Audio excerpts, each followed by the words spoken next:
The second level will be occupied by the Development Authority. So they will be at the airport to meet and greet and all the prospective clients when they come in. And it's going to be one beautiful building. And the conference room upstairs is going to be looking out over the mountains. And they can only come in on beautiful days when this, you can see the mountains. That'll sell them right away. So these are some of the things we've done out there. It's been, we've got a great group that work on the authority. Our budget is just very small. In fact, we don't hardly have a budget compared to the rest of the people in this community. But we managed to get things done. That's because everybody works for nothing. We have one part-time employee, and she kind of keeps the administrative side of it going. But it's a good organization, and I'm really pleased to be part of it. So, any questions? Who is the authority now, John? The authority members, there are 5 members. 3 of them are appointed by the city, county, and 2 of them one is the mayor and one is the chairman of the county commission. That's myself and Greg Jackson and Fred Watson right now. We also have another, Bobby Davis, we've appointed him. He's kind of an adjunct member, and he's the project manager actually for this. He's been doing a great job putting this all this thing together. He's really been working hard on it. John, what's the cost of that anticipated cost? A little over $3 billion. Okay. That's for the whole project. That includes the fuel farm and the ramp, new ramp, and everything else. The building itself, somewhere around $1.2 million to $1.5 million, somewhere in there. John, you said in regard to the fuel farm that we'll be the only one, once it's completed, the new fuel farm, that we'll be the only one in this area to have that type of fuel farm. Where would be the closest one in regards to our area? Well, most of them around here have fuel. They just won't have that ability to do that single point fueling on the jets. Right. But what's the closest single? Gainesville. Gainesville. Okay. Gainesville. Well, you know, and of course, they're moving, you know, the Atlanta area is growing, and they're just pushing all the small pilots out of those areas. They're charging so much for hangar rentals, et cetera, around there. That new hangar unit we just built, we get a fair price for it, but we could triple that if we were in Gainesville or Atlanta for what we get for it. So.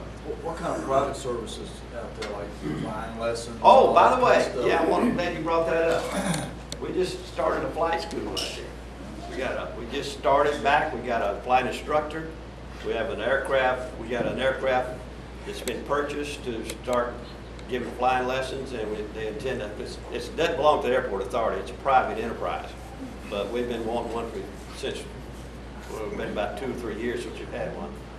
So we do have the availability to learn to fly. So y'all come on out. It's a 150, you know, typical type trainer, but then they'll have a 4-seater to move up to get your rest of your ratings in. But the guys, he's been teaching over at this flight school in Gainesville.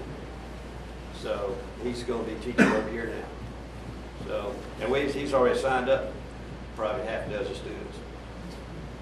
So. Yeah, and we're really excited about that because that's what you really need. We have about 60 airplanes based here at this airport. We have probably more airplanes than most of the Indian surrounding airports with airplanes. And of course, I said we have more operations. That's the number of people coming and going. And that's not just our saying, because that's all statistics. It's backed up by the FAA when you file flight plans, et cetera. Bobby pulled all those out. It was amazing to see the number of operations that we have in and out of here every year. You still, you don't stand out there and count them, but it's happening. We've had some pretty big airplanes in here. The largest corporate jet flying right now, I think, is a Gulfstream 550, and we've had one of those in and out of here several times. Big airplane, $50 million. So, they buy a lot of gas. Do we have any expensive planes to come in? Expensive?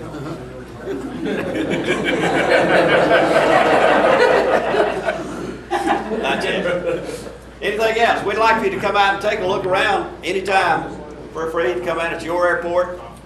I like to say it's, it means quite a bit to the economic impact of this community. In fact, as far as the grants go, it's a known fact that for every dollar we invest, we get $40 back for it out here. This airport means a lot to the business community and this whole region.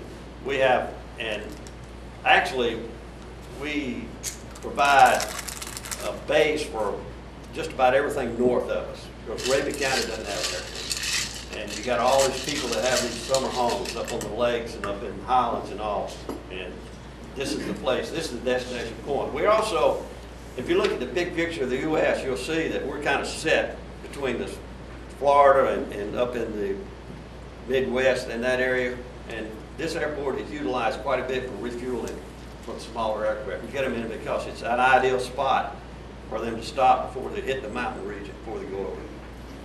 Both coming and going. We get a lot of stops that way. Any other questions? John, thank you very much. We Right. appreciate that.